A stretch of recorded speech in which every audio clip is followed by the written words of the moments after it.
आप देख रहे हैं सिटी न्यूज झारखंड।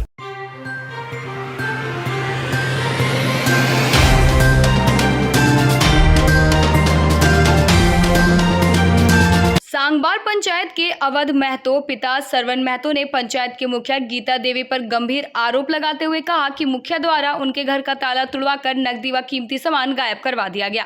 इस संबंध में उन्होंने लेस्लीगंज थाना में लिखित आवेदन देकर न्याय की गुहार लगाई है। अवध महतो का कहना है कि वे मजदूरी करने के लिए मनिका गए हुए थे। इसी बीच मुखिया गीता देवी ने उनके घर पहुंचकर जबरन ताला तुड़वाया और घर में रखे 43,000 नकद और करीब 1.5 लाख रुपए के सामान को गायब करवा दिया।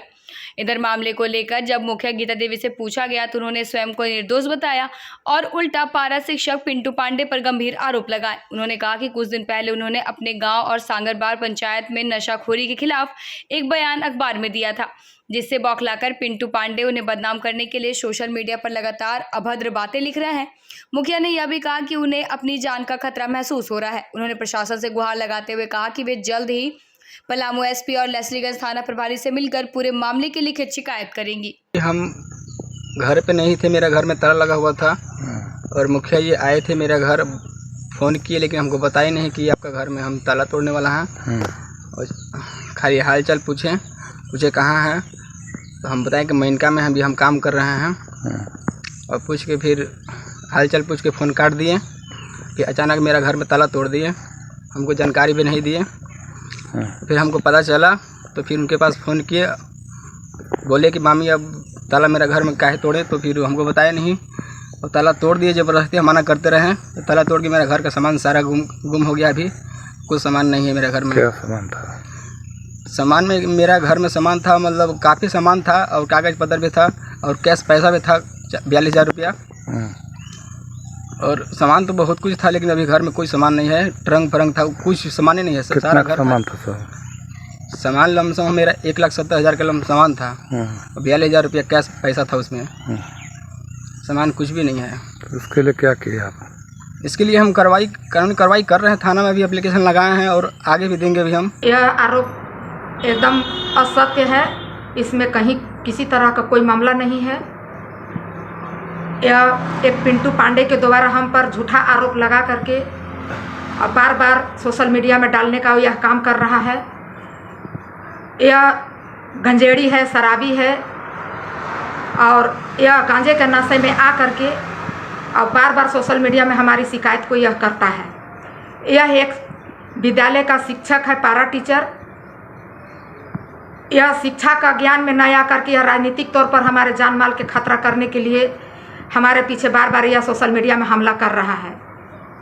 और इसको दुनिया से कोई मतलब नहीं, सिर्फ गीता देवी को एक झूठा आरोप लगा करके कहीं न कहीं फंसा करके साजिश करके और यह एक महिला के नाते नाम पर हमको एक बर्बाद करने का साजिश बना रहा है सोशल मीडिया में डाल करके।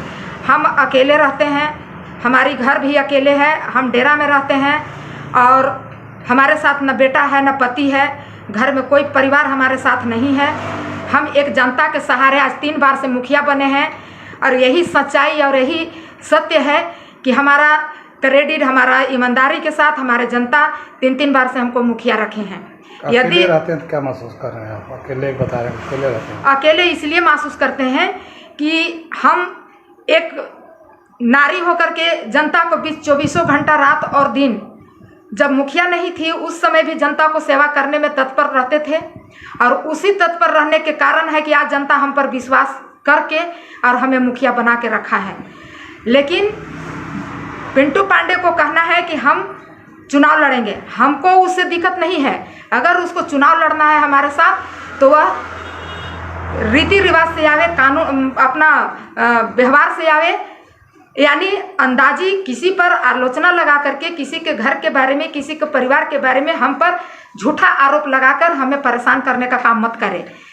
आज हम मजबूर होकर के यहाँ पर हम बोल रहे हैं। इसके पहले भी बहुत जल्दी अभी हम मीडिया में के द्वारा अभी हम पूरे सरकार के गुहार लगाए हैं कि यह नशेड़ी है, यह एक शिक्षक होकर के गांजा पीता है और अन्य लोगों को पिलाता है, जिसका बाय नेम भी हम बोल चुके थे। और मेरे घर में भी जाकर के यह 4 तारीख को डेट में शुक्रवार को दिन 10 बजे रात को मेरी बहू के साथ घटना किया, उसके बारे में भी हम बोल करके हम सरकार के यहाँ दिखाए हैं। उस पर अभी तक न थाना द्वारा न किसी अन्य पदाधिकारी के द्वारा कार्रवाई नहीं किया गया। हम आज मजबूर होकर के इस बात को बोल रहे हैं कि हम अकेले रहते हैं, पंचायत में अकेले अपने स्कूटी से चलते हैं। हमें ज़्यादा डर बन चुका है अब कि यह पिंटू पांडे हमको कहीं भी मार सकता है। यह नशे के जोश में हर समय रहता है और नशे के जोश में ही ला करके यह हमारे साथ सोशल मीडिया में बार बार झूठ मूठ के आरोप लगा रहा है।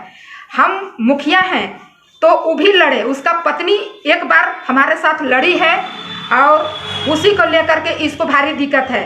यह जनता से सवाल करे कि हमको वोट क्यों नहीं दिया, मुखिया के क्यों दिया। जनता के लायक अगर हम थे तो जनता हमको मुखिया बनाए, पिंटू पांडे नहीं बनाए। अगर लड़ना है हमसे आमने सामने तो एक महिला, उसकी पत्नी कैंडिडेट है मुखिया उम्मीदवार, वह एक महिला के साथ टकरे। अगर यह पिंटू पांडे जेंट्स होकर के एक हमारा हरजन महिला के साथ अगर टकरने का काम कर रहा है, अबला महिला के साथ टकरने का काम कर रहा है, तो हम डायरेक्ट एसपी मैडम से जा रहे हैं, आज मिलेंगे। हम उसका शिक्षा विभाग में डीएससी से मिलेंगे और थाना प्रभारी महोदय से मिलेंगे। जो कि थाना प्रभारी महोदय को इसके पहले हमने सूचना दे चुकी है कि सर उसको संभालिए, वह गांजा के नशे में ला करके और यह गांव में क्राइम करने पर उतर गया है, मेरे साथ वो वह घटना करेगा। थाना प्रभारी ने किसी भी तरह का हमारे प्रति संज्ञान में नहीं लिए और आज थाना प्रभारी भी देखें कि पिंटू पांडे ने हमारे प्रति क्या वह डेली के डेली सोशल मीडिया में झूठा आरोप लगा करके वह कर रहा है। इससे साबित होता है कि हमको कभी भी मार करके कहीं फेंक देगा। वह इंग्लिश पीता है, दारू पीता है और गांजा भी पीता है। इसके पहले हम 2 दिन हम मीडिया में हम दिए भी हैं अपना विचार को कि इस तरह का अनलीगल न करे और इसी से इसको भारी तकलीफ है कि हमको पीने खाने से रोक लगाती है सांगबार की मुखिया, और यह झूठ मूठ करके आरोप लगा के ताला तोड़ने का, तो सामान चोरी का, यह सब एकदम आरोप जो है से सत्य झूठा है।